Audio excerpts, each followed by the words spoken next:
There they are. They're back. The two assholes aren't punking the audience this week. No. Actually showing up in person. Thanks to everybody who tolerated our pre-recorded installment last week. We had important things to get to.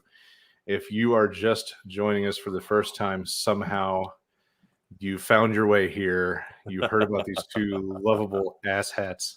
I am Lucas. This is David, and this is Brewing Controversy. Welcome aboard. How are you, sir? I am well.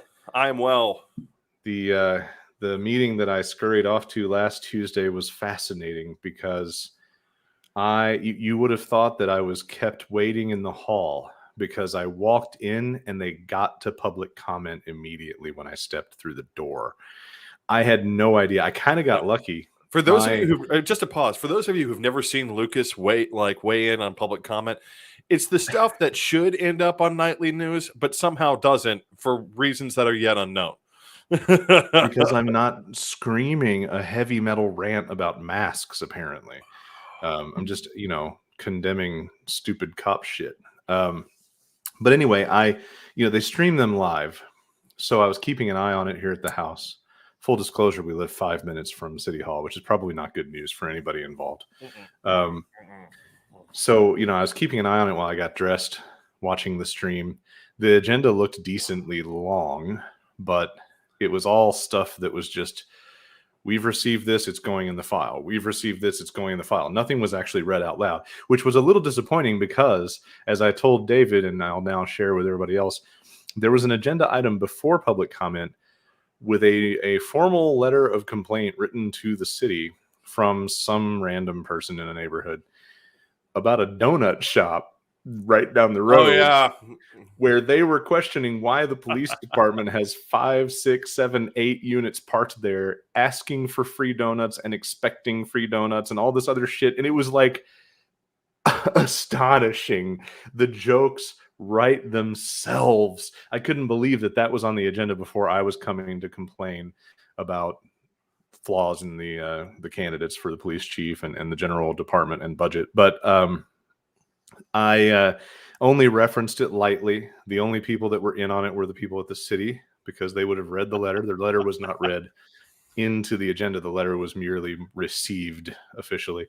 So it was kind of fun for me and kind of fun to take that little stab that I knew they knew, but the general public didn't get the setup that I was hoping for when I inserted the line. But in the agenda, it does not hurt that at the beginning of the meeting, someone was questioning why the cops can spare several units to sit in a donut parking lot and eat and drink coffee, just like the joke goes. And then I'm showing up talking about how they can spare multiple units for basic traffic incidents and things like that. So it was still a good setup. That's not as fun as sitting at the donut shop. Right. The meeting was good. My commissioner said he was astonished that it was one of the shortest meetings he's ever seen. I was actually quite disappointed. I was one of 4 public comments, I think, maybe 3. I was really disappointed that the people that should be carrying their organizations in the city that supposedly care about cop shit, they weren't there. I expected the room to have a line wrapped around it. They weren't there to talk about the candidates for the chief, even though it was the day before the closing of the public survey and within a week or two of the decision being made.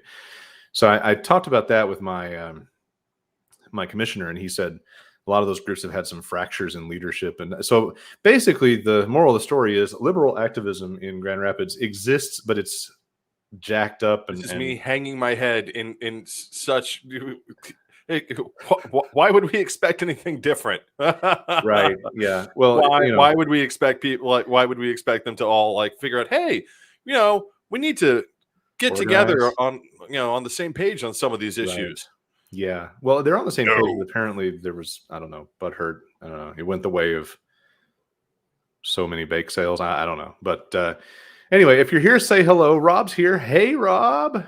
Rob says, hey, dudes. Hi, Rob. We are now a couple weeks into our simul streaming into YouTube land, which is fun. It's kind of nice to be in more than one place, especially considering the love-hate, mostly hate relationship that I have with Facebook,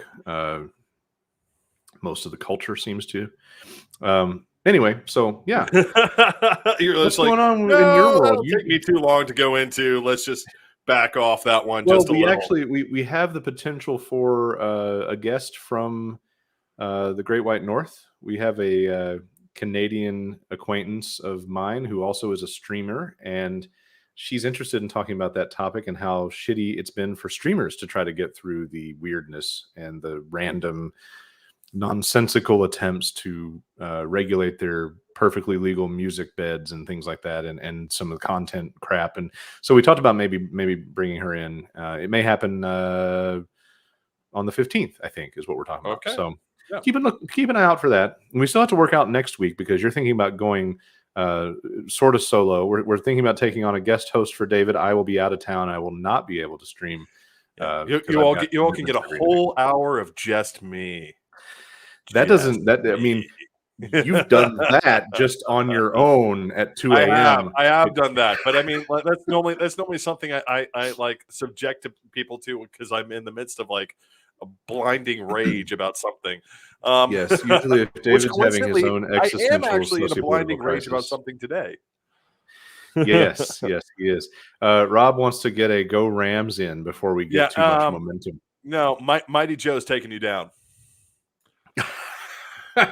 Mighty Joe. No, here's what I've been telling everyone.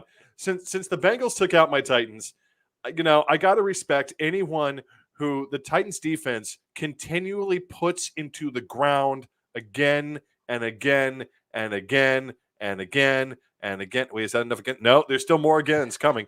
I mean, he literally just sat there like being used as a human tackling dummy, and he still kept on getting up to beat the Titans. Now, I will fully confess that I feel like that was more us screwing up than Joe doing the right thing. But Joe Burrows, he's got a great Cinderella story. The Bengals have got a great Cinderella story. And I look at Stafford, and I'm just like, yeah, it's the Rams. I mean, the Bengals have a good story, and I think Joe might be able to pull it out. I mean, he was able to pull it off. I mean, he again, one of the biggest deficits in an AFC championship game in the history of football, and he still comes back to put Mahomes down. I don't think we can count Burrows out. Aren't the Rams doing like a home field? Yeah, unfortunately, it is. It is. I thought that almost never happens. It does. It normally doesn't. It's normally like we pick a team that we don't think is probably going to get into the Super Bowl, so that it's semi-neutral ground. Somewhere in Vegas, there's one guy that got super rich off of just that one occurrence. Oh, dude, no! I saw the spread. Some guy bet $50 on the winning scores, right, for the Bengals and the Rams game, and $50 got him $523,000. I saw that running around. It's fascinating, very interesting. Good point. Tampa did the home field thing last year, so I guess that's true. But Tampa, let's just be honest. I on one hand, I applaud Tampa for their minimalist stadium. On the other hand, is it really home field? It's the size of like a large community center, but that's their smart. Stadium. It's pretty smart shit. I mean, it is smart because they're like everyone's watching at home. Why does anyone want to come like pack like 7 deep and pay? Modern realities, modern life. I gotta say it is smart, but on the other hand, is it really home field advantage when you're in an oversized community center? Well, I don't want to ruin your otherwise cheerful demeanor, David, but you are first on the agenda tonight, and David has come with well, first of all, the way this conversation unfolded. Yeah, he's got his legal pad, ladies and gentlemen. He's got his Sharpie. I hope he got a Sharpie. If you don't have a Sharpie, no one will see it. So he's got his Sharpie. So David pops up with this. I think it was yesterday, and I was like, "Are you really the last person in the world to see the Matt Damon crypto?" Apparently, commercial? I was, and now, I was ready to. To be fair, it's playing in movie theaters here, and I've been to a bunch of movies over the past several months. So David has a big, giant hate boner going on tonight. Not for the usual. It's not for Elon. It's Well, for no, I mean crypto. Elon's been part of the problem, and yeah, It kind of is, yeah. It kind of. Okay. I will preemptively issue the boner alert. It's time for a boner alert, ladies and gentlemen. The hate boner alert has been Fuck activated because Musk. this is an issue related near and dear to Elon Musk. But David's particular gripe is crypto in general, right? And It's I'll not explain just why. Bitcoin. It's not just You hate the Bitcoin. whole thing. It's crypto in general because and to start out, I think this is the conversation that I end up having with people when I talk about crypto most of the time, which is, well, a dollar is just a dollar because its value is because people decide that that's what it is. That's why I brought the little notepad here real fast so I can do a quick little diagram to show folks at home how the quick, super quick and dirty way how currency gets its value. I'm so here for watching you attempt to microphone and teacher pad all at once. So there it is. Government debt, right? Government borrows money. And this is actually a good thing. I'm not going to get into the whole like, why does government have to borrow money when I'm not allowed to borrow money all the time? Because you aren't a sovereign nation. That's why. Let's just move right past that. So the government borrows money, and people get a bond, or in the case of the US, we call them T-bills, which are a fun little place where if you're super rich, you get to park your money. So bond or T-bills. There we go. So now the government has issued that T-bill, and it's for a certain amount. I'm not sure what's bigger, your hard on for doing economics live on the internet with a notepad, or your hard on against Bitcoin and crypto. But I'm going to get to it. So now I've got this T-bill. Well, why should I buy this T-bill? Well, because it has an interest rate attached, right? So how do we determine the interest rate? Well, if you're the United States, it's a pretty low interest rate. If you're Greece, Portugal, Spain, Italy, it's a pretty high interest rate. Why? Well, because the person who lent you that money wants to be paid back with interest. And if they think that you won't necessarily be able to pay them back, they look at it and they say there's a higher risk. I want more interest to compensate me for my risk. So already we've started to set the value of that money, right? Because that person borrowing the money says, okay, I think the United States can pay me back. Why can the United States pay me back and Greece can't pay me back? Well, it's because of the stability of the government and its ability to manage its economy, right? If a government does a really good job at managing its economy, then it can collect taxes and pay off the debt. All right. So therefore, better government, better economy, lower interest rate on the debt, and more likelihood that the debt gets paid off. Right? So now it's time to pay off the debt. So real quick, your premise that people say, oh, the dollar only has value because a bunch of people decided it has value. I think that statement's not untrue. It's it just just lacks the really- qualification of who decided it had value. This, Exactly. to me, strikes me as typical like neckbeard nerd delusions of grandeur, like not understanding that there's a difference between me in my basement deciding that me and my buddies assign value to something, versus like it or not, unfortunate or fortunate, the power structures and societal structures that are really in control of shit. Well, but the thing is, it isn't just the rich people buying T-bills. Governments buy T-bills all the time. Part of like when people say China holds so much of our debt, what is China holding? They're holding T-bills, right? Japan owns a bunch of our debt. What are they holding? Are they holding like some sort of like government contract that says I owe Japan, $45 billion? No, they're holding T-bills, right? They went out. The U.S. government went out, sold T-bills to pay to finance its debt, and then Japan and China and these other people went out and said, "Oh, that's a really nice place to park money. It has a low interest rate, but it's safe. Why? Because I'm pretty sure the United States government is going to pay off its debt, as opposed to Japan going out and buying, Turkish debt or Italian debt or Portuguese debt, right? Um, Now there are a So- whole bunch of people that say that that whole construct is shitty, which it kind of is. But I mean, that's but the thing the is, general thesis, as I understand it, is that people are tired of this centralized methodology and relying on these entities, and that's why they're trying to spin off on their own. And I think there's probably a difference to be made. And but it's super I decentralized. hope we wanna have point people that that'll out. clarify this for me. But I think there's a difference to be made between crypto as an investment among people willing to buy it off of each other, and crypto as a replacement for currency or a upending the system, stick it to the man. Jeremiah's here from the emoticon. He is not digging your take on crypto, Mister Jeremiah. Well, let I us mean, know what your experience has been on crypto. We'll get you up on the screen So- with it. But So let continue, me sir. just finish this little spiel, which is all right. So now it comes time to pay back the debt.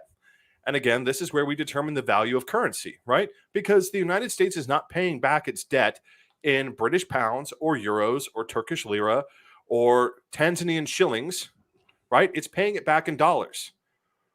The lender, the lender am willing to give you money and have you pay me back in dollars. So, and here's my problem. There's no guarantee that I can turn any crypto coin into anything at any given point. It's entirely subjective. There is no law, there is no actual market that says, "Oh, my Bitcoin, I can go buy faith that it has value." Now, well, but the thing is, Jeremiah, I want to let's get this up on screen so I everybody want to can point get this in on out. it. So this idea that the faith that it has value, it's not faith. I'm not accepting the US dollar based on faith. I'm accepting it based on analysis that the United States can pay back its debt. That's my point.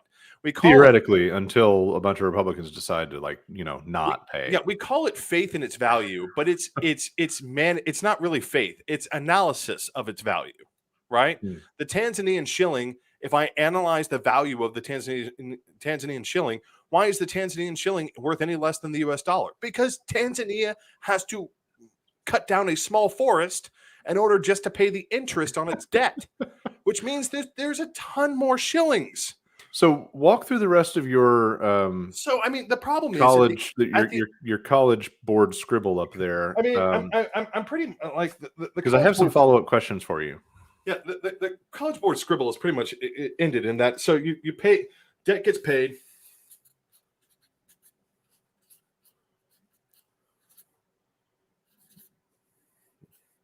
So debt gets paid, and it gets paid in currency. Now, right? I can buy sovereign debt with dollars. I can buy sovereign debt. And that's that's the problem is is the United States government going to repay you in Bitcoin? No, it's going to repay you in dollars. And here's the other thing that Bitcoin destroys entirely, which is if we were to switch to this entirely crypto mining bullshit, which first of all we can't control the number, can't truly control the number of crypto coins that are out there, we would destroy international trade. Because I don't think that many people understand how much. There's a reason China wants to manipulate the value of its currency. There's a reason Japan has manipulated the value of its currency since World War II, right? Because of how their currency affects their imports and exports. But right? I feel like there are levels of crypto fans. I feel like there are people that are casually interested in putting in US dollars and playing the game and then pulling out more US dollars than they put in. And that strikes me as no more weird or fucked up than investing in a business or anything like that. And then there's the activist crypto bros that like think that it's going to replace all currency. They edged toward a Star Trek sci-fi jerk off concerning money, but they missed the fucking lesson of Picard about how there isn't any. And so like they have this cyberpunk notion that they're the revolution. But what I'm really curious about is where the harm is And that's what I'm getting to. So here's the in letting it happen. And since you haven't seen my note, you got to spin that mic because you're moving around so much you're getting out of the zone. Oh, sorry. There we go.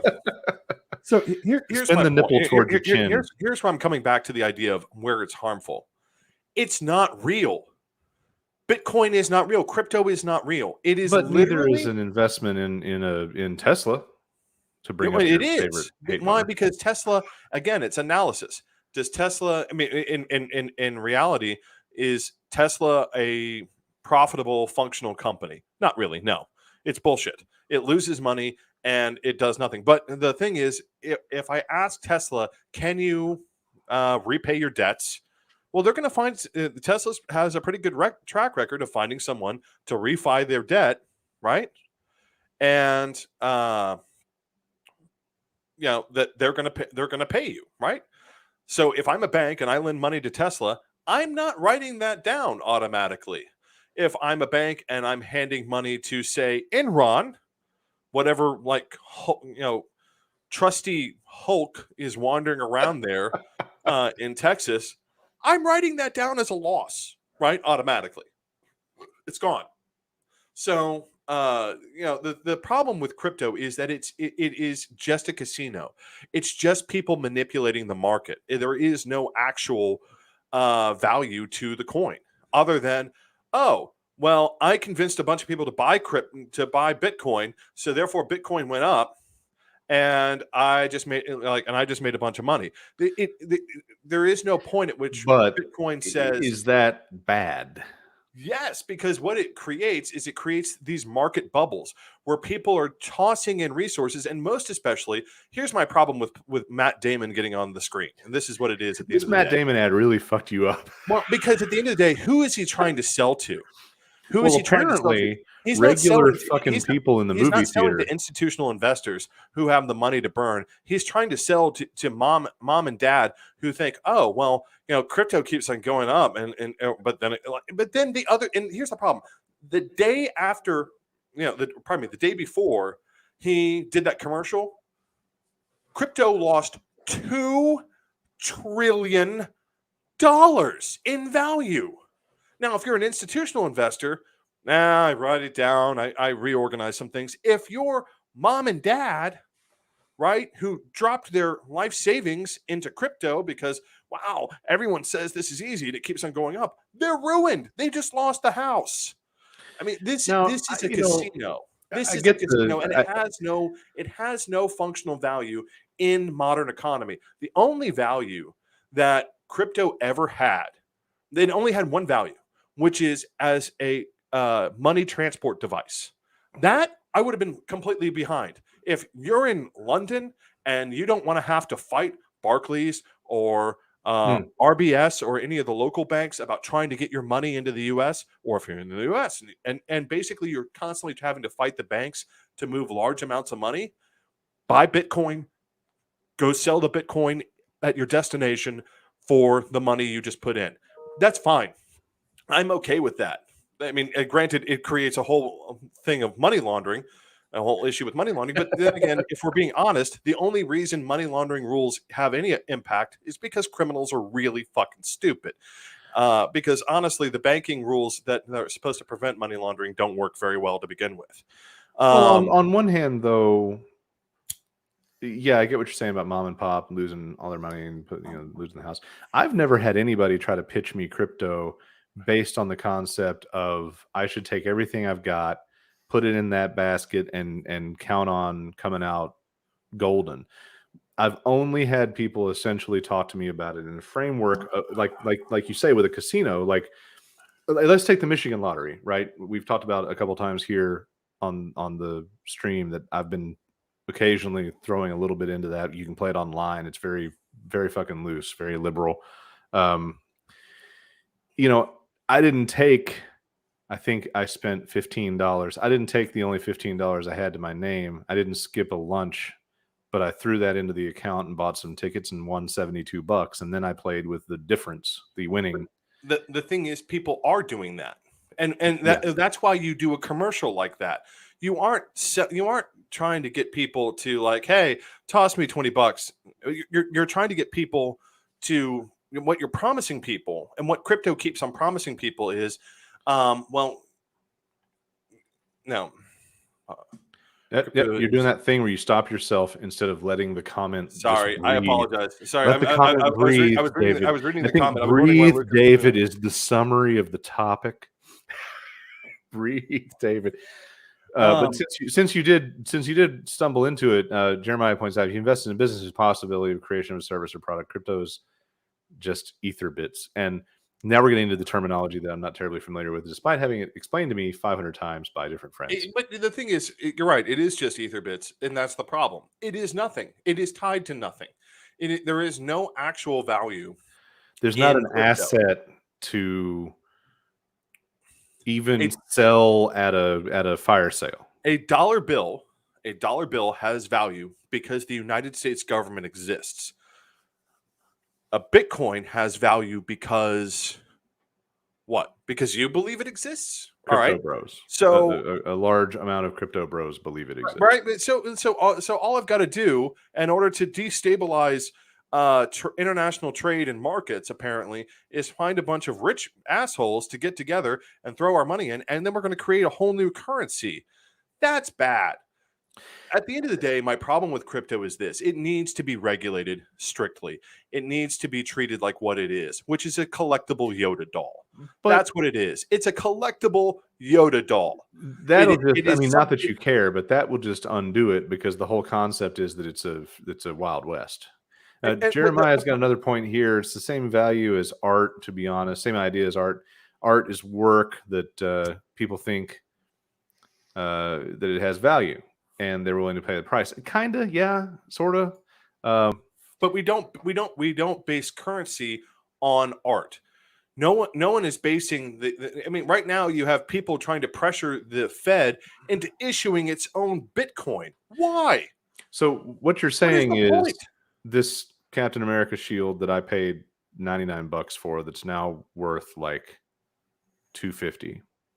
You're saying let that live in a bubble. If I can unload it, fine. But if one day it's only worth $20, that's also my problem. What you're pointing out is no one's going to come along and guarantee that this stays being worth $250. Right. And here's the thing, if we're being honest. So, and this is one thing that I was pointing out to someone the other day about part of my problem with crypto is, and one of the reasons why I hate that people are trying to use this as a currency on things, which is if the Dow loses 5,000 points tomorrow, right? So the day before, I make a deal with a farmer that I'll give him $1 in exchange for a sheaf of wheat. Dow loses 5,000 points the next day. I show up at that farmer. You know what? Maybe he's taking a couple of quarter cents loss, or maybe I'm getting a couple of quarter cents gain, but I'm not having these wild spikes or dips in the value of my dollar. I can still use it to buy things. And the problem is that we need, if Bitcoin admitted what it was, which was some sort of distributed lottery game that's mostly profiting the very wealthy at the expense of the very poor, and grossly exaggerating wealth inequality. Sure, if we can admit that, you know what? Fine. We'll just call it a lottery. Don't call it a financial instrument. Don't try and hide it as capital gains. It needs to be what it is. It's a lottery. And the earnings and the asset itself should be taxed accordingly. I gotta bring John Piker. I know, right? If Piker and I are agreeing on something, this is really disturbing. What has happened? We found this economic this is the sign of the end times right here. Piker and I are agreeing on something. I gotta put before we bury this one. I gotta put on my my industry hat, my field of work, because I deal with brands and advertising and marketing. I gotta know, where did you encounter the crypto ad from Matt Damon? And that's part of what triggered me is I was watching the NFC Championship. That'll do it. Like, who are you selling to in the middle of the NFC Championship? I was gonna argue with you if it was on like the MSNBC investment news segment or some shit. I was going to tell you that you might be wrong to blame them because a guy in my seat made a decision to target people that have investment capital. But if it played during football, nah, fuck it. We're in Tostitos and Pepsi territory. That's for everybody. And it's playing in the movie theater here, which is definitely a common nodding my prospect. head as violently as I can without trying to break my broke ass chair. Oh, look, we've got a comment on audio. John, if you're excited about our microphones, watch the pre-recorded segment from last week where David accidentally didn't have his turned on. But we're actually just using some like $30, $40 basic ass microphones on Amazon. We'll hit you with a link. These are basically cheap ass Blue Yeti clones. But they do sound really good, and they sound even better when David remembers to turn the nipple toward his face instead of toward his left, like it is right now, David. What do I need to? The nipple, spin. Get that volume knob facing your cake hole. Now lean in for that sweet Barry White. Hello. There you go. See. Hello. All right. This one's expired. This one's over. Baby. It's time for me to recap a little event that got me all riled up. I want to start with a picture. So this happened last week. Mary and Joseph. This is so bad. So my favorite band of moderately unskilled morons, the Metro Nashville Police Department, managed to kill a white guy this time. And they did it all. And the reason I have this picture is because you just can't make this shit up. They did it all within a couple 100 feet and visible backdrop of the site of the Nathan Bedford Forrest statue that was removed recently that we celebrated on this show. Oh, yes. So these fuckers did this. There were 9 cops that fired some ungodly several dozens of rounds. But there's probably easily 15 cops on scene. And they did all this essentially in the shadow of the former pedestal statue location of their Lord and Master Nathan Bedford Forrest, sharing the common racist roots of their profession. So I thought it was amusing that would be a visual that we take away, but before I take the image down, there's this dude over here that you can see in the gray with the hat having a mental episode and this weird 30-minute multi-agency standoff. Now, David, I'm going to end up needing some legal mojo from you in this, but let me proceed to recap the scenario. Dude is sitting on guardrail on federal limited access highway, illegal. And a state trooper, Tennessee Highway Patrol, pulls over and checks in on homeboy to see if he can help him. They start talking. I think they might be walking. I forgot what the details are, but future crazy dead wanker pulls out a box cutter. Now, this is the beginning of my problem. And I'm going to go back to my most insensitive observation about 9/11 because I like to use this as a way to trigger people. On 9/11, he likes triggering people. That's really his sport right there. On 9/11, I felt a deep shame for America that I couldn't talk about a lot, and it's still not something that a lot of people want to hear. When the news got around, and I had to sit and contemplate, hold up. There wasn't a single American on board a plane that wasn't over Pennsylvania willing to chance a cut from a fucking box cutter to save lives. That's where we are, America. One of my takeaways from 9/11, unfortunately, is that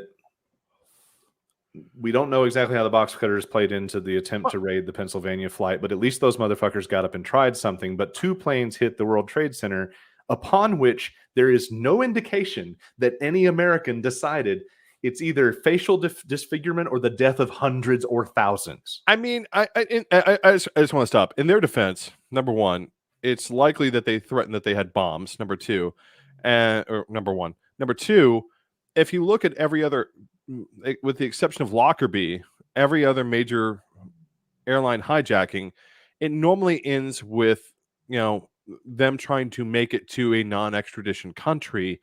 That's how most of these have gone. I mean, if you look at a history of and this is probably what the pilots and crew were thinking, which is normally when a plane gets hijacked, we land, we refuel, we go to Libya, we go to Egypt, we go to someplace else.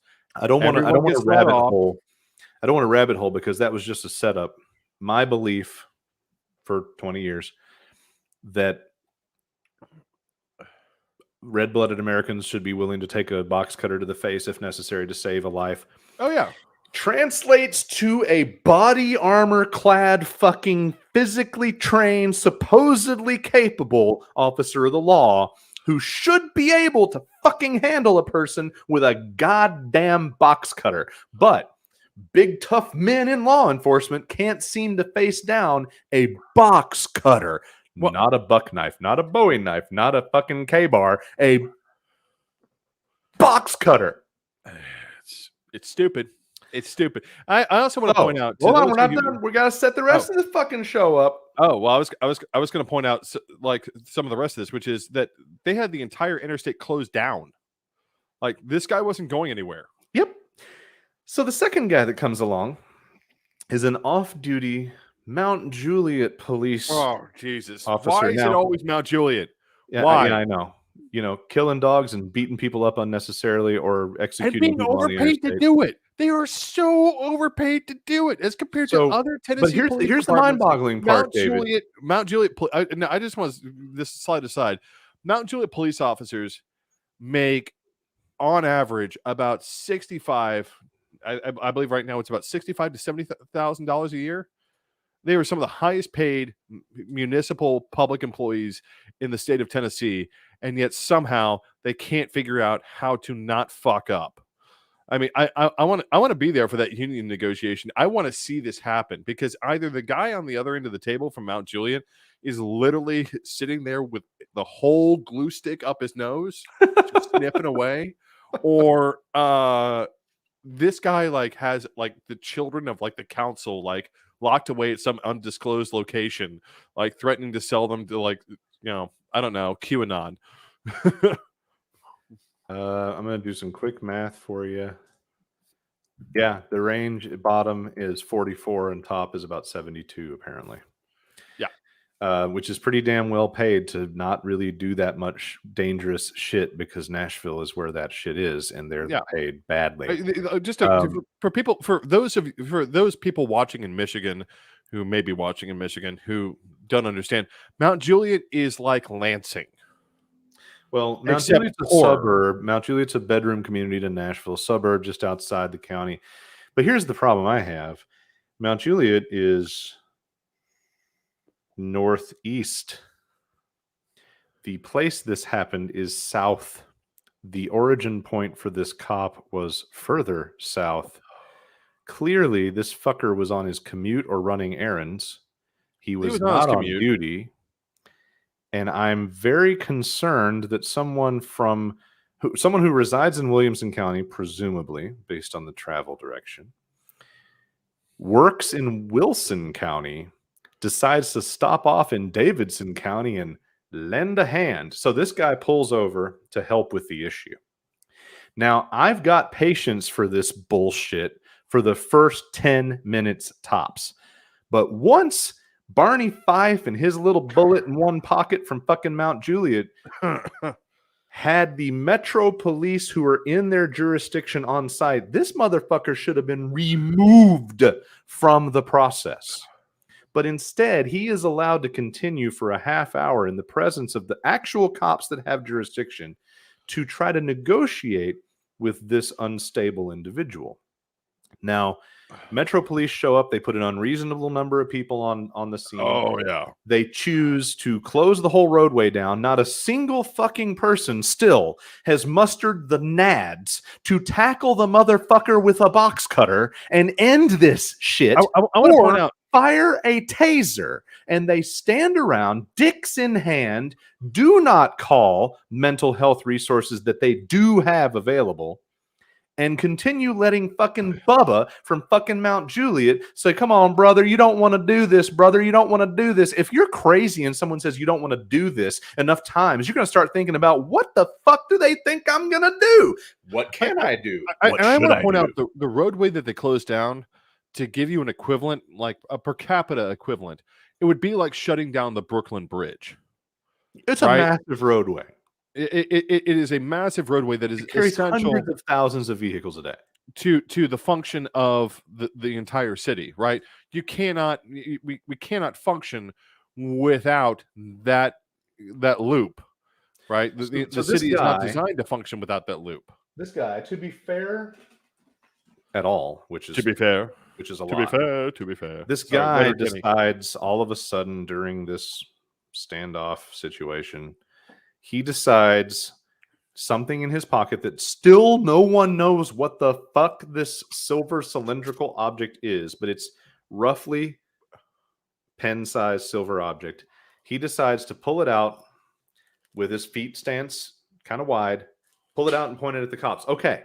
All right. I will give you that he definitely tried his damnedest to pull something out that looked like he was going to shoot them with a thing. And that he probably at that point was making the conscious, as they say, suicide by cop choice. I'm not here to argue that. I'm here to argue, A, why in the flying fuck did this go on for over 30 minutes? B, why in the flying fuck tits did no one call mental health resources? And why the fuck didn't they just deal with it? And I believe if this had been various other classes of individual, they'd have put them on their ass with a taser with a quickness. Well, I mean, I think the sad thing is, again, there was no reason, and you know, I talked to a bunch of people the day of, because the thing is, everyone in the city was pissed off about this incident. And the reason they were pissed off about this incident is because, again, it would be like shutting down the Brooklyn Bridge. Mm-hmm. Like, everyone was late to work. No one could get where they needed to go. Regardless of your politics, this was a massive inconvenience. Yeah, I mean, like regardless of whatever else was happening, like no one could get where they needed to go because they had decided that they were going to close down the loop. So yeah. There's no way to maneuver around the city. I got off the interstate. I want to point out, I was driving while this was happening. I got off the interstate. I want to just like further explain why people were so pissed off about this inconvenience. It normally takes me 25 minutes to get to work, max. I got off the interstate when I realized that I couldn't maneuver around. I got off onto side streets. It took me an hour and a half to make it 5 miles. Yeah. This is what they decided to do for a guy with a box cutter. Instead of tasering him or doing anything else, they created a situation in which it took 3 to 4 hours for some people to maneuver around the city. Well, to me, if this were a black guy, when the box cutter came out, you know, Bo Cephas from fucking Tennessee Highway Patrol, with any random black dude that pulled a box cutter out all of a sudden, would have wasted no time to close the distance, tackle them, wrestle them, hog tie their ass, and probably beat the shit out of them and be in trouble for a completely different reason. But at least the guy would be alive. No, there would have been no hog tying or closing the distance. He just would have. This is Tennessee. Let's just be completely 100% honest. He would have put 2 in the chest and 1 in the head and gone home with a medal. Maybe, but still, the spectacle of this is crazy. And when you watch, if you have the fortitude for watching it, the video, he pulls it, they shoot a lot. I don't know how many times you need 9 people to shoot at one person to effectively end the danger, but it's not 40 fucking whatever the fuck rounds.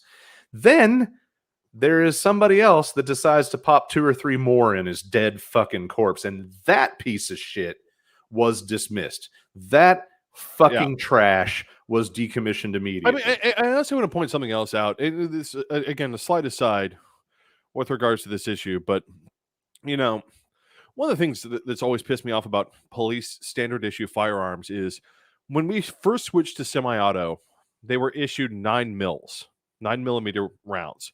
Mm-hmm. Now, the thing about a 9mm round is you can get shot in the lung, in the heart, all sorts of places, and still survive with a 9mm round. Yeah. And police looked around. They said, that's not big enough. Right. So then they moved to a Sig Auto Round, which is the amount of kinetic force that because what a Sig Auto Round is, Dirty Harry when he's walking around with that big ass Magnum 357. The Sig Auto Round is the semi-auto version of that round, except now they've figured out some better metallurgy and some better aesthetics, I guess, to make it not look like, a cannon.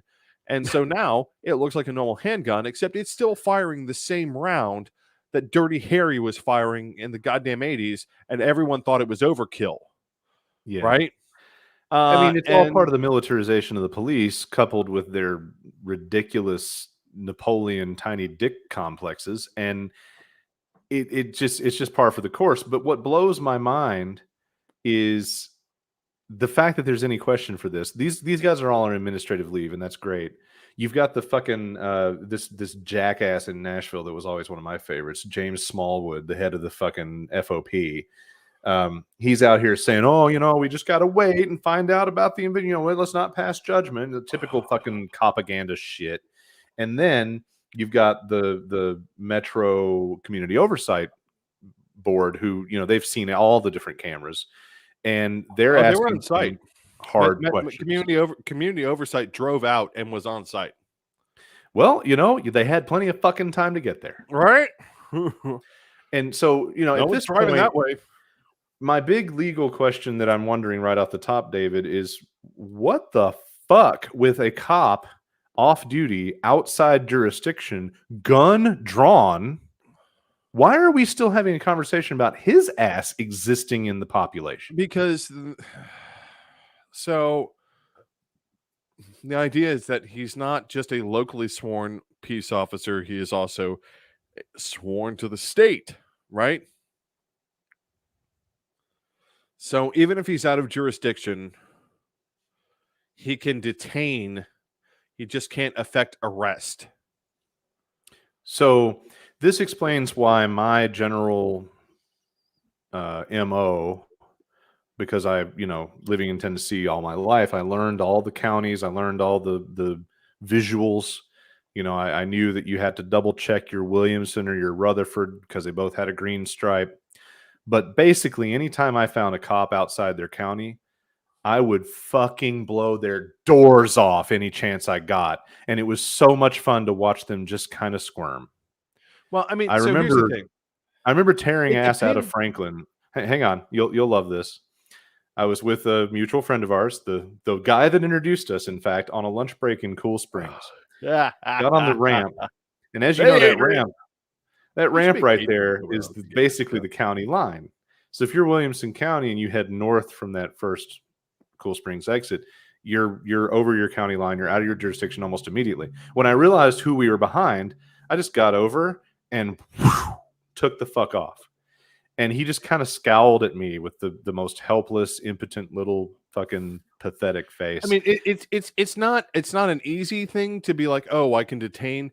It's because since you are technically a sworn peace officer, if there is you have to show that there's an immediate threat to the public, right? In order to detain the person. In other words, I know what I'm doing. And essentially, it's like an elevated citizen's arrest.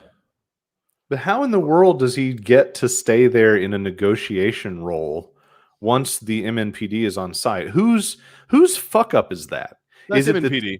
MNPD should have been like, thanks. Well, does Highway Patrol not have the top authority in this scene? No, because who pays for 440?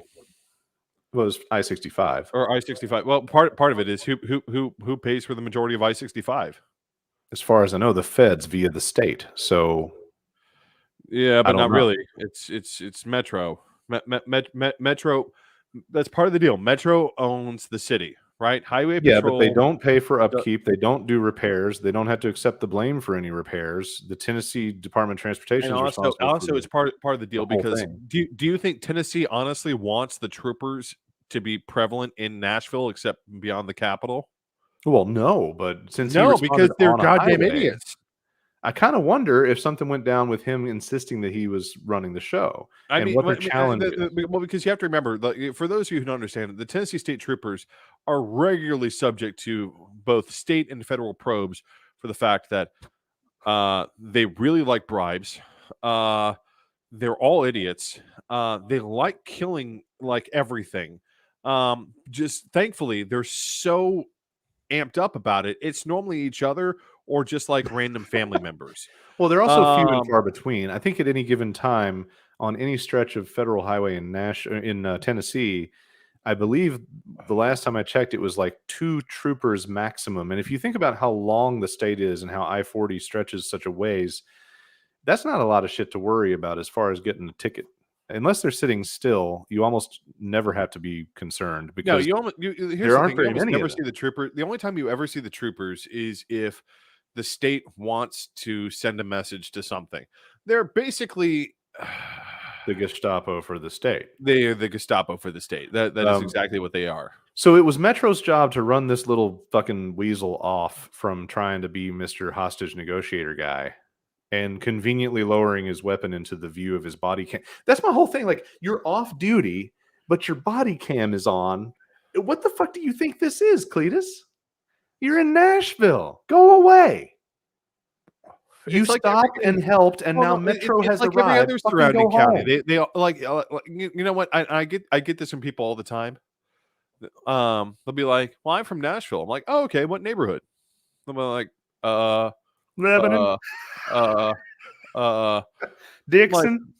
Yeah, I'm like, no. You need to stop this bullshit where you're walking around saying that you're from Nashville. And I honestly, maybe that's what the Mount Juliet officer was playing. Like, well, I'm from Nashville. No, you aren't. You're from fucking Mount Juliet. Stay the fuck in your goddamn burb, wherever, like, you and the rest of your clan hooded, like, asshole friends can just stay the fuck out there. The rest of us will stay inside the county line and like acknowledge the fact that we live in a state of constant fucking siege under you fucking assholes. So and we'll semi get along until the day that you finally decide to try and kill us, and then we have to shoot back at you. I will give them I will give them a little bit of consideration as being adjacent, but nothing I ever wanted has ever happened to make the adjacent counties pay up like they need to. So no, I mean, I really don't think, like, right now, dismissing the guy that shot the extra shots after this suspect was down. Suspect is a stupid word because he wasn't suspected of anything. He was clearly committing the very minor violation of sitting on the guardrail on a limited access highway. That is the one and only crime. The cop appeared willing to help him with whatever, and then things went weird. They didn't go illegal. They didn't go dangerous. They just went weird. And then no one on the scene had the capability of dealing with weird without turning it into an execution. And my favorite part is all of a sudden, white people give a fuck.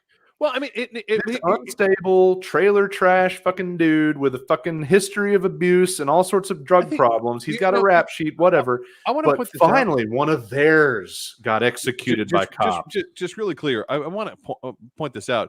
Because we had, like me and several other people had this entire conversation. Well, why didn't they just shoot him with a beanbag round? Like, okay, fine, you're afraid to use a taser. Shoot him with a beanbag round. Oh, wait. You're out of them. Why are you out of beanbag rounds? Because you shot them at a bunch of peaceful protesters. Right. Oh, right. The Black Lives, and then you ran out of beanbag rounds because you were being stupid and trying to aim for people's heads so you could kill them. Well, I'm really glad. I'm glad to see that the fucking rednecks are finally having to give a fuck about this phenomenon, because they sure as fuck didn't care when it was brown people. But I am definitely going to call the chief in Nashville. Chief Drake is black, but I think he's presenting theater by taking the low-hanging fruit. It's real fucking easy to decommission a guy that added a few rounds to a body already on the floor. That's a simple journey. It takes zero courage to do that. No courage whatsoever. Real courage would be to immediately pursue something against this Mount Juliet fucker. Real courage would be to immediately lay blame vocally in a press conference on the Tennessee Highway Patrol for not handling it properly before your guys had to get there. That would be real. I don't feel okay laying all the blame on the Mount Juliet fucker, because Metro No, PD. I'm not saying the blame, but I think he should definitely never have pulled his gun. He should never have had a weapon trained on this person. No. There's no scenario in which he has a right to point a deadly weapon at someone who is not his citizen, not in his jurisdiction, and he isn't either. So he should, I think, face some kind of consequences. You've got to ask Mount Juliet to do that, and they're not gonna. Do you though? Isn't there some obscure fucking shit that we can pull from a Nashville perspective? Get Glenn Funk to balls up and file charges for reckless fucking something charge. I'm sorry, you just answered your own question. Yeah, I know. Glenn Funk and balls. The only reckless discharge Glenn Funk's been concerned with, in my awareness, is whatever went on with the mayor and her fucking bodyguard. So tell Glenn to go find his balls and Lee's wife's purse. Damn. Well, what do you want to say to close this one out, David? We need to move on to the beer. I think a lot of Nashvillians who are watching this happen were pissed off, because we felt this should have been resolved in about 10 minutes, like easy, which was hit him with a beanbag round, taser him, and this should be done.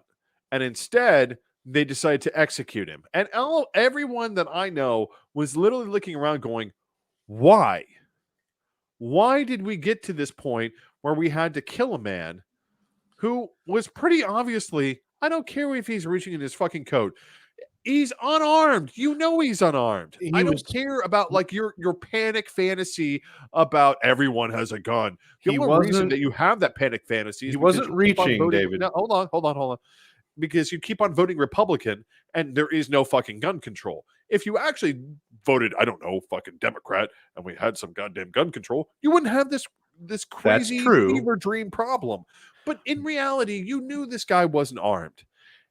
And then you decided to kill him anyway. You had the entire interstate shut down. You had at least 50 feet on every side of this man covered. I don't know how much knowledge we have whether he was armed, but he did put his feet in a wide stance, pull an object out, and point it like a gun. That is technically what you do when you want to get shot. But he never should have had that opportunity. And if he were black, he wouldn't have had that opportunity, no matter how the results flesh out. And you know what? I honestly, and I hate to say this, as someone who normally look into this and be like, nope, he lived longer because he was white. It's likely true, but I mean, I don't want to even go to that point. The very easy solution would have been hit him with a beanbag round, taser him, do whatever. You literally had a 2 football fields, on all sides of this man covered, and you decided that it had to be death rather than anything else. Well, and if you look at it and you listen to the dialogue, it's a design. It's the result they wanted. It's like standing in a bar with 2 belligerent fuckers and one of them saying, "What, you going to do something? You going to do something? What are you going to do? You going to do something? You going to step up on me? You going to do something?" Eventually, the person that you keep saying that to is going to fucking hit you. So if you keep telling this guy, "Come on, man, my God brought me here to help you," is what that fucking Mount Juliet fucker was saying. "Come on, brother. You don't have to do this, brother. Come on, man. Come on, man." Like, I have bad news. Stand there with a fucking box cutter? I have bad news for those of you who think that God brings you to any particular point. He doesn't like you that much. That's why you're there. Well, let's diffuse. Let's de-escalate our situation, which is something that the Metro Police appear to be incapable of doing in Nashville. And let's dive into the beers. What do you think? I'm for it. Beer break time. You ready with yours? Because I got nothing new to review. It's all beer break time. Just go ahead, ladies and gentlemen. If you got it, crack it open. It's time for a beer break.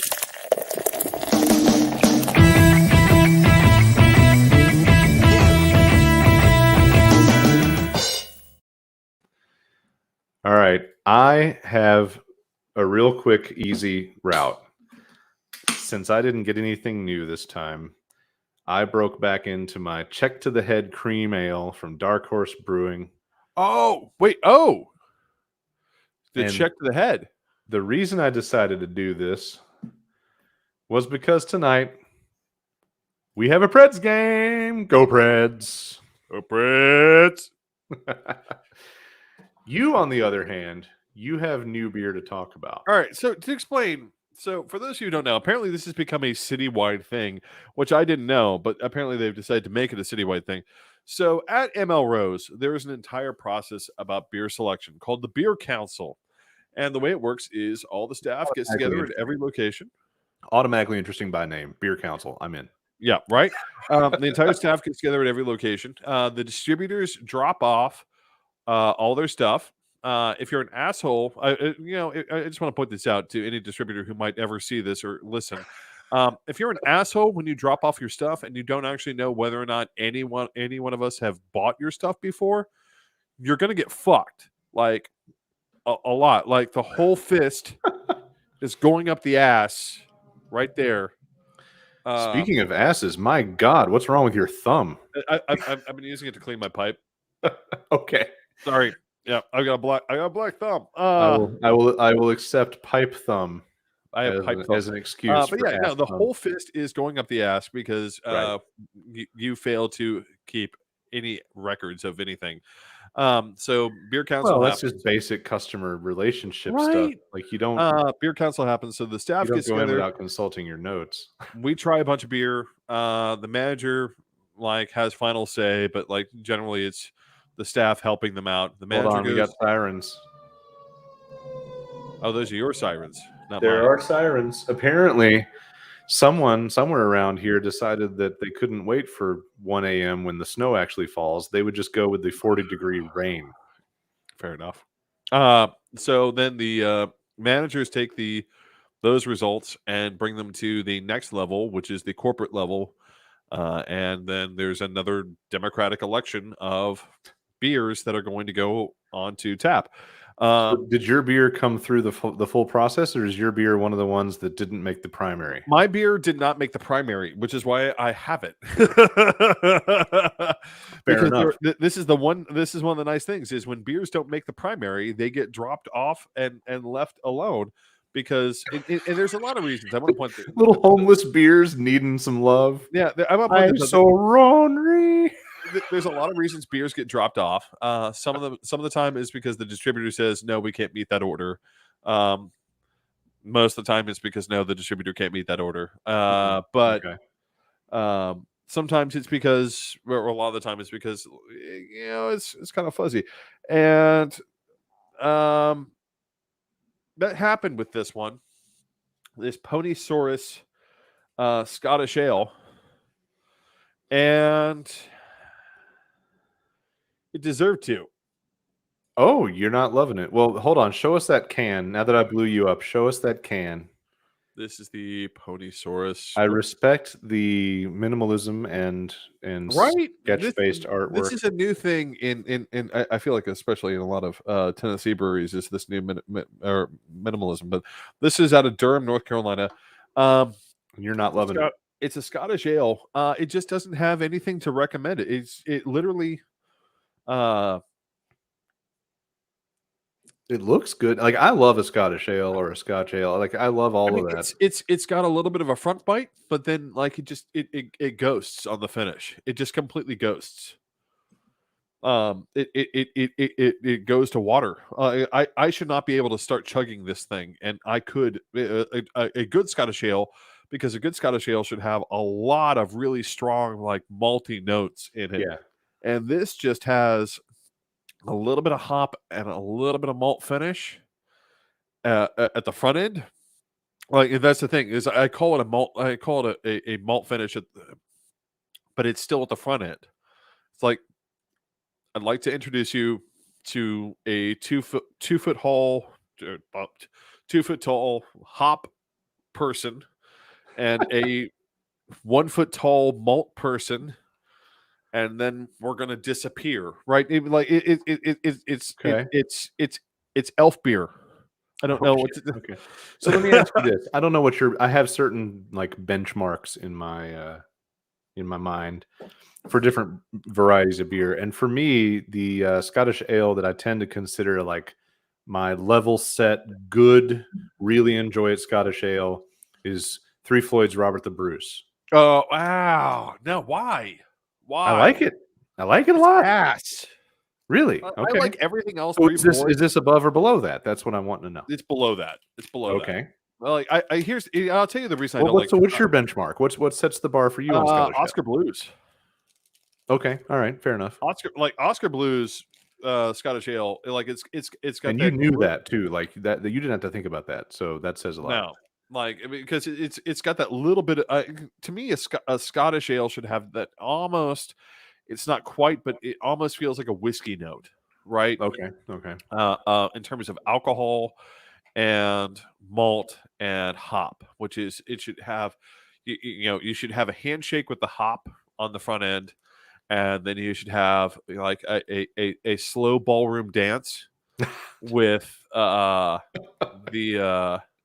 malt, and then you should have like sex in the back of a Volkswagen with the alcohol flavor at the end, right? That's not enough room in the back of a Volkswagen, unless it's like a Golf and you're really short. No, it's a Mallrats reference. Come on, dude. Or are you going with that bench rear seat in a Passat? Is that where you're at? No, I'm going like the back of a Beetle. I'm like, it's quick, it's quick and dirty, and no one's happy with it. Damn. Well, hey, on that note, how much does a seg weigh? It weighs enough to say, "Hey, Alicia." Alicia's here, saying hello. Good to see you again. You arrived just in time for all the best analogies. You're also just in time for the big one. It's been a news cycle, right? Holy shit. So yesterday I sat downstairs, had news on a lot, and then I'm doing kind of a low-key, half paying attention second watch through Mad Men. It's good backdrop for the work that I do. Yeah. And it allows me to look up once in a while and catch new things, but not have to like pay attention because I know the story. So I've been doing a bunch of that. And in the news portion, there was all sorts of shit show going on. And that's why we're once again back to the current state of affairs of the January 6th investigation. Holy balls, David. You did kind of give your beer, but sorry, my mind. I'm like, did we do your beer? Oh, well, I half-assed did my beer, It's not a new one, so I'm not going to spotlight too much. But I might drink a second one and watch the hockey game. So let's see. We've got Trump basically open mic delivering multiple confessions that no one will have the sack to prosecute. Well, no, like here's the thing. Listen, I still don't like Garland.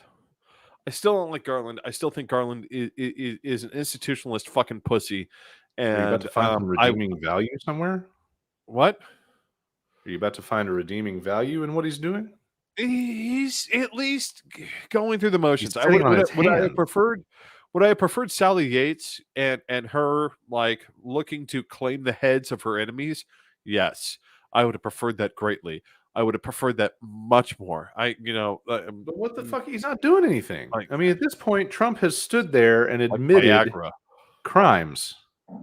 Trump is openly talking in open mic at the podium about criminal intent. And we still can't get anybody prosecuted. Well, the thing is, they want to build the dossier. It's one of those things like they keep on saying, like, if you're going to come for the king, don't miss. That's fair. I guess I can try to be patient. But on the other hand, it's like he just keeps on handing you enough that any grand jury that I could possibly think of would be like, oh, yes. For those that don't know, let's recap the bullet points from the last couple days. Over the weekend, he was speaking in one of his pseudo rally, not really running, but probably going to be running weird fucking cult meetings. Please do. And he basically said out loud, first he said out loud the falsehood that Mike Pence could just decide what he wanted to do with the election, which is not how that works. We have facts and law that tell us this. Then he basically openly explained that he was looking to overturn it by any means necessary. What were your specific takeaways? I've gotten lost in some of the fucking shuffle. a couple of the takeaways that I had was he wanted to go ahead and encourage people to. Oh, there's the go do unrest and uprisings in Bingo. places that are Bingo. investigating me. And then That there's is the correct, dangling sir. of pardons. He's literally saying that if he runs and gets elected president again, that he will pardon all the January 6th fucking fuckers, which is also not legal. You're not supposed to be able to peddle your pardon, and that's a crime, and no one gives a fuck about actually doing something. And I gotta say, as a slight aside, right now McCarthy and McConnell have said, "Oh, well, we're open to negotiating on the Electoral Count Act of 1854." Is that what it is? 1850, yeah. Which is the thing that makes the entire aspect of counting the electoral votes kind of fuzzy. And the only thing I can think of is it's literally a "don't throw me into the briar patch" situation. I'm really happy that thus far neither Pelosi nor Schumer have walked into that trap, because the moment you try to enter negotiations with those people, they're going to be like, well, we're going to need more election security. Mm-hmm. Right? I mean, like, what do you mean? There's What do you mean there's election this whole security? movement of fucking assholes. We got one up here, two up here, posted about on the page earlier. Oh yeah, did you hear about that dude in Michigan who Yeah. called for people? Yeah, oh my god. So essentially, we've got asshats running for office here and other places in the U.S. who believe that what they should do is motivate their people to show up armed to polling places, which, upon the attempt to entry, they will be tackled or shot, depending on the scenario, Please shot. by law enforcement, because it's illegal to carry a weapon into a polling place. These aren't liberal laws. They're not conservative laws. They're just fucking laws. And that's it's just it. common fucking sense. It's just common fucking sense at But that point. dude, if you think about it, though, these are the same fucking dumb fucks who think that it should be perfectly legal, and is in Tennessee, to carry a gun into a bar. In situations where rational adults would say, this is probably not the place for firearms, these people always manage to say, this is looking like a Oh no, great have you not place heard about for the Oklahoma firearms. law? Have you not heard about that bullshit? What? The Oklahoma law? Maybe. 18-year-olds are now allowed to carry on campus. Oh. When I say campus, I don't mean college, I mean high school. What could possibly go wrong? So, just a few of the headlines. Former Pence chief of staff has testified for the January 6th committee. That's got some potential juice. They're trying to use the Pence team to get to Trump. That's good. Trump says investigators should examine why Pence didn't reject the vote. Like, there's only two realities. He knows he's full of shit, or he has no fucking idea how any of this works. I think it's this. I think it's a little bit of both. I think it's actually not two separate realities. I think it's a little bit of both. I think he knows that he can't get what he wants, but on the other hand, he knows that by promoting the other view of things, that he gets power. So if he acknowledges that Pence had no power to do it, right? He just loses. If he holds on to a hope that Pence somehow had the power to do it and just didn't, he has hope. Does he fail to acknowledge that there exists the likelihood that Pence had no power to do it? No, I don't think. That's a fair point. Not again. This is one of the things that you look at people like Hitler or Goering or in any of or Mussolini or Pol Pot or Mao or any of these people who have proven to be just wretched human beings in human history. They aren't stupid, right? Yeah. But they do think that they can pull off just enough where they can get what they want. And I think Trump, I think, is the same way. I don't think Trump is a complete moron. He's not a bright man. If you ask him like how many amendments there are to the Constitution, he's not going to know. If you ask him, what system of measurement does the United States use, he's not going to be able to answer you. But if you ask him how much money can you make off this real estate deal, he's going to have at Well, least let's correctly two different. represent the latest facts. How much money can you make up something is worth for this conversation, and then tomorrow change it? Yeah, but again, again that proves he does understand the concept of reality versus bullshit. Maybe. I also don't know that he doesn't exist in a world in his fucked up mind where reality only exists in like a certain space. Well, I mean Certain bubble. that's true. That's true of a lot of these idiots. Again, I'm a smart person, Like, except where I have to apply regular reality I'd like to because I illustrate don't this like it. concept with my fuck Trump hat, which comes with a half a dozen more testicles than the average Brandon hat. Oh yeah, And this Vandermill cider koozie is what Trump thinks reality is, but it lies inside this Trump hat filled with related reality that he's completely unaware yeah, of. yeah, And exactly. That. You know what? Hey, listen, I had the right, legal pad earlier. you got You have the notepads, I got hat fuck Trump and hats. koozie. As a admitted narcissist to some extent, I look at this fucking guy. I mean, one of the biggest reasons I resent him is that he uses narcissism for evil, right? Like, I will openly accept having some narcissistic issues. And I've always tried to employ those in a positive way. That's why I self-aggrandize and show up and fucking comment in public forums, right? Like, I could choose something else. I choose to use my bloviating to try to benefit society. I don't really think that he's in touch with reality. And I also feel like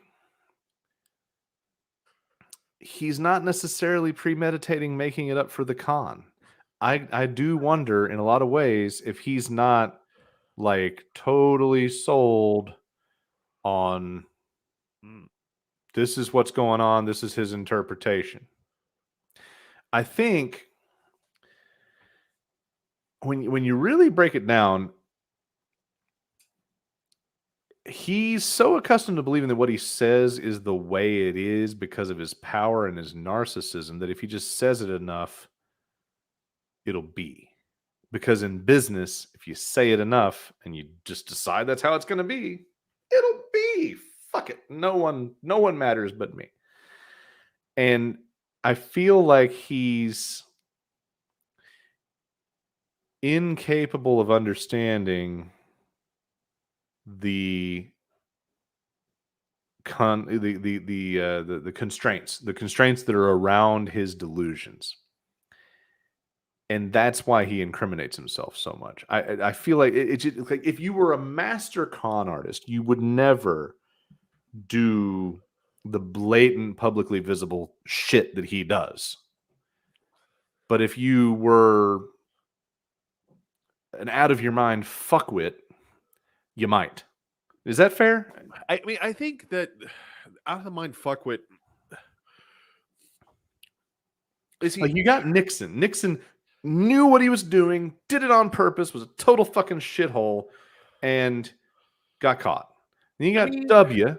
W was a happy-go-lucky fucking village idiot that believed the bullshit that fell out of his mouth, or whatever Cheney's arm shoved all the way out of his esophagus made his mouth say. Right. But he wasn't like knowingly. I think he was along for the ride. I don't think he was the mastermind. And I think he honestly believed, like when he said that Jesus decided he should be president, I think he fucking believed it. Oh yeah. Trump doesn't believe anything and also just makes it up on the spot inside the koozie bubble. I mean, here's the thing. He knows enough to know a path. And, you know, this is why I feel like the allusions to Hitler are so easy. Is there are a lot of, it seems like there's a lot of personality similarities between Hitler and Trump in terms of they're both smart enough to understand some version of reality, right? Yeah. But they both use a very restricted logical grasp of that reality to justify their behavior and what they do. Yeah. I would argue that Trump isn't that far off, at least in terms of if you look at a lot of the second and third, sometimes fourth generation wealth that exists in New York, from stock market gains, from World War II gains, from all sorts of other gains. I don't think they're that far off. One of the strangest conversations I had ever had with somebody was they were talking to one of their that level of wealth friends, and he was mad. Not the guy I was talking to, the guy he was having the conversation with. So he had picked up the phone, and his daughter wanted to go to college. And his response was, "Why the hell would you want to go to college? You're a woman. And in fact, you're not only are you a woman, Wow. but you aren't smart enough to do," like she said, "I think I want to be a doctor." Normally, when a child looks at you and says, "I want to be a doctor," and try for it, you're like, "Yeah, let's try that. Let's do that." If This nothing more guy- than some return on the fucking investment, you go be a doctor. You go buy daddy is next accurate. Go for it. Right, but this guy looks at it and says, "No, I'm not paying for your college. And how dare you even think about being a doctor?" These people work on this level of thinking that does not jive with reality. And it applies on a variety of levels. Like I can't think of anyone, rich or poor, who would ever look at Trump's aesthetic and be like, "Yeah, I want that." No, no, no, ladies and gentlemen. I want the Dunlap belly and the tiny button PP and the big chalky fucking cottage cheese ass. Yeah, right. One thing though, also on the narcissist note, and I know this because I've been down this road. If you're a narcissist for a cause, which I have been many times, one thing I can guarantee to you is that nobody is as loyal as you. And I think what we're seeing with Kayleigh McEnany turning over her her texts from January 6th, like the thing that he miscalculates, because I miscalculated this myself. I thought when the shit hit the fan in my nonprofit and the backstabbers showed up for the Et tu, Brute, I thought I have loyalty. I remember that shit. Yeah, you definitely had your whole head up your ass. I have loyalty. I have ride or die compatriots that are gonna be by my side, and I'm gonna get through this on their loyalty.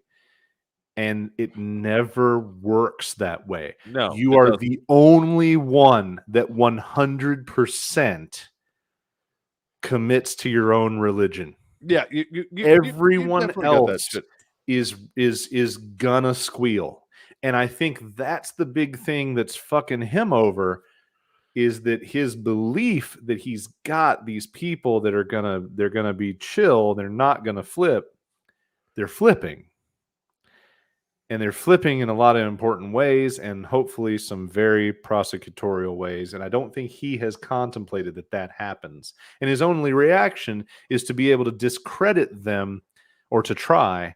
And that's the place that he tips over what I understand in the narcissist construct. There are people who I counted on as loyalists who I still consider dear friends, and who I would never speak ill of. He will flip on anybody. Oh yeah. As soon as you flip, he will trash you and assassinate your character. And there are people that I've never been able to contemplate doing that to. And that's how I still consider myself a better human being. But also it pisses me off that he gives narcissist a bad name. You can't be just narcissist light beer like me. Now narcissist is Trump and everybody's Trump. It's so gross. And I think the difference between you and Trump is I'm pretty sure Trump is. I think there's a lot of analysis that's been done on him at this point, and I feel very confident that he's a sociopath, which is he does not actually comprehend the emotions, or even if he does comprehend the emotions of others, he doesn't care, right? right. It's what ironically makes him such a terrible salesman, if we're actually being honest. Uh, he's really bad at selling things, except to other sociopaths. If you look at That's his a track very record, interesting point. if you look at his track record of consumer goods, where does he make money on any of his consumer goods? No. Trump Steaks failed. Trump Water failed. Trump the Game failed. University. Trump, anything that Trump brands as him fails because he doesn't actually understand what people want to buy because he thinks he does and he doesn't. Mhm. I think there's a difference between being a self-actualized sociopath. I think that's definitely a thing that can happen. I imagine that's something that happens a lot with politicians, is being a self-actualized sociopath and being like, I don't understand what other people want, and I don't care. I have people that I pay to do that and tell me what I need to say. Oh, there's plenty of that. Right? Plenty of that. And Like I don't know where you categorize me. I'm a greater. I'm some kind of twisted, sick combination of Vulcan and. you are not a sociopath. Let me put it to you that way. But I will. I don't know a single. I don't. My mom, my kid. Like I don't know a single person who I wouldn't say, "Fuck your feelings. This is what's best for the common good," or the needs of the many. Here's the difference. I'm like some kind of vicious emotional version of the Vulcan concept. No, you're just an asshole, Lucas. That's the thing is we all just acknowledge that you're just an asshole. That's probably it. Like has nothing to do with being a sociopath. Oh, you're having a hard day? Well, we got shit to do over here that's going to make sure that no one else has a hard day. Right. So You pants understand. up. Here's the difference between a sociopath and you. You understand what other people are feeling. You just don't give a shit because you're an asshole. Well, and to some extent, I just don't care because at the end of the day, that's literally what I just said. I literally just said the results are what happen, or what matters. You're an asshole not because you don't understand what other people are feeling. You just don't care what they're feeling because you're an asshole. So, what's the like? I have a lot of fantasy. I will confess, this last week or so, my normal fantasies of all the creative ways in which Donald J. Trump could meet his end in this world, my normal like daydreaming of maybe it'll be a heart attack, maybe it'll be a plane crash, maybe it'll be a actual nut, not me, that actually decides to off him. That's been replaced by how many different creative ways could Putin get his brains blown out from the top of a mountain somewhere? Right. But always in my head are my Trump death fantasies. But second to that, lately, as he keeps shoving his foot down his mouth, are my Trump perp walk fantasies.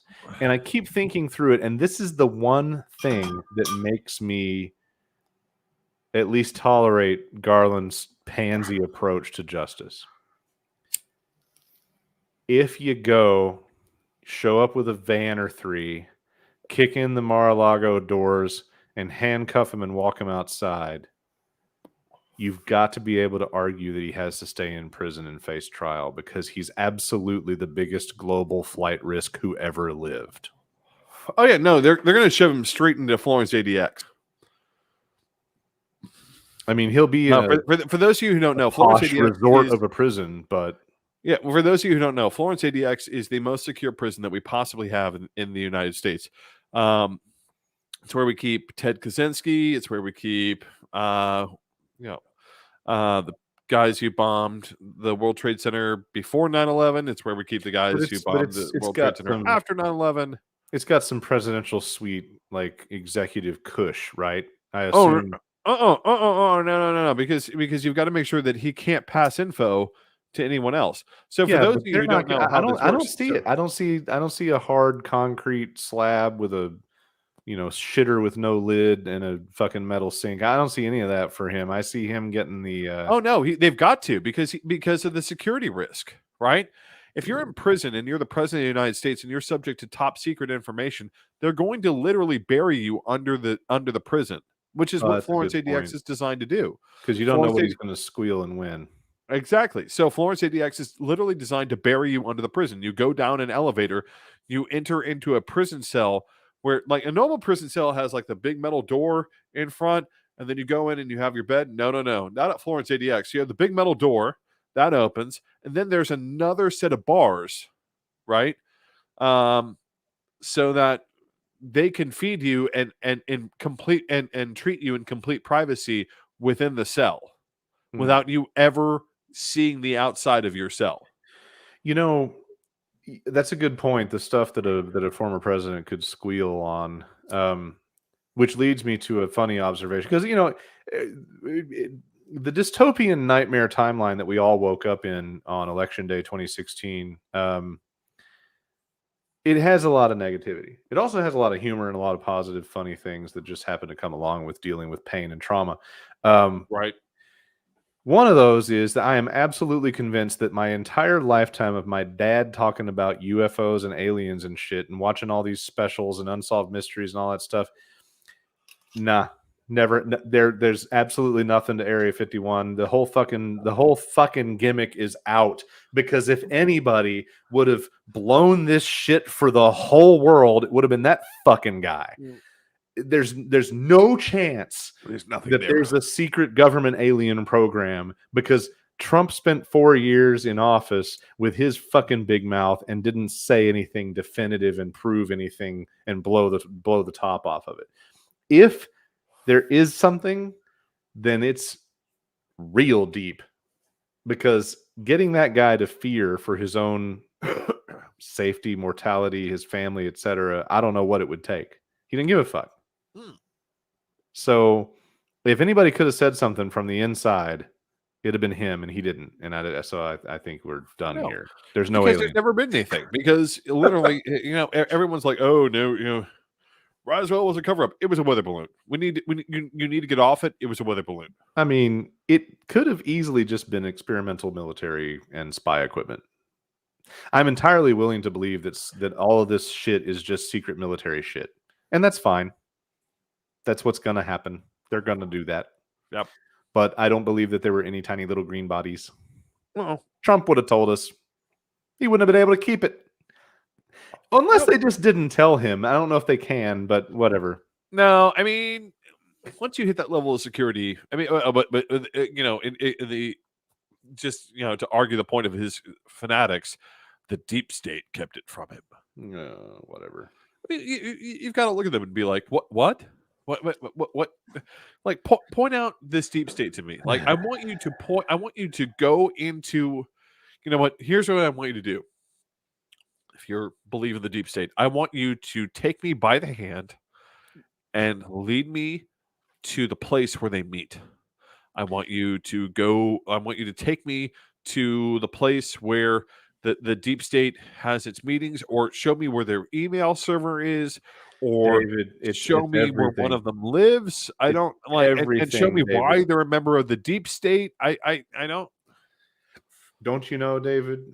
We're part of the deep state. Everything that we say that's anti-Trump. You know what? I want my check from the debrief to us ahead of time. They're monitoring us live. Motherfuckers need to pay off my goddamn law school loans. Because I'm about to have to start paying on them. Thank you very much, Biden. That's my favorite thing in all these fucking crazy theories is, if you were some kind of a stooge for the state, spreading your propaganda on your massive reach of your relatively fresh YouTube live stream, right? That somebody would have at least had to buy off the forgiveness of your loans.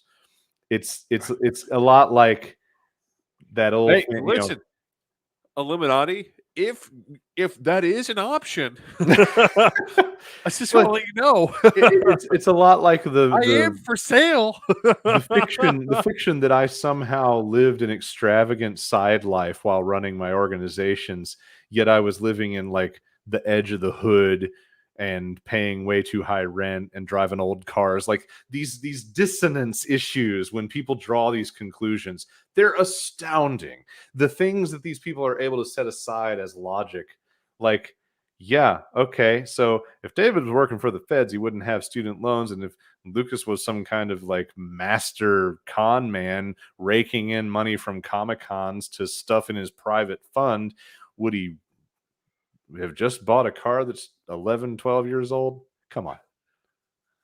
So there's never any logic in any of these people. I just want to point out, it's astonishing how far we got off topic on this one. Well, that's because we're on the downhill slope. It is time. We are on the downhill slope. Time to go watch some Preds hockey. Yep. Which, of course, means go Preds. Go Preds. Go Preds. Go Preds. And drink maybe another one of these check to the head beers.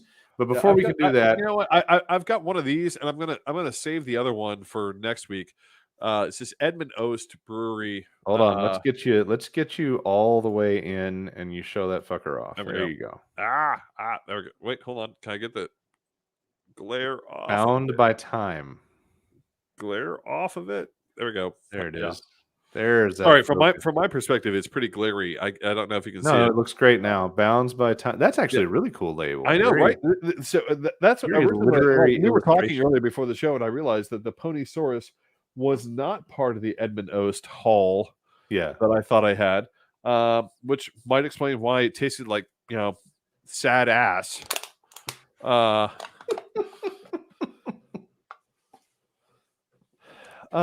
Begs the question what a happy ass tastes like, and we may have to answer that one next week. But normally we hadn't been closing this way. Ladies, we would close with the request, if you're on YouTube, that you subscribe, like the video. Nobody gives a fuck if you do the alert, because we're not that kind of sellout. But please do build the audience. Help us pass the word. Share a video once in a while. It wouldn't hurt you to slap one of these videos onto your profile in your favorite social media platform, and tell everybody that these two lovable assholes are a fun watch every week, or direct them to go look up their favorite pet topic. Anyway, it's time. It's time to jump off and go drink ourselves into a post-apocalyptic stupor like the rest of the universe.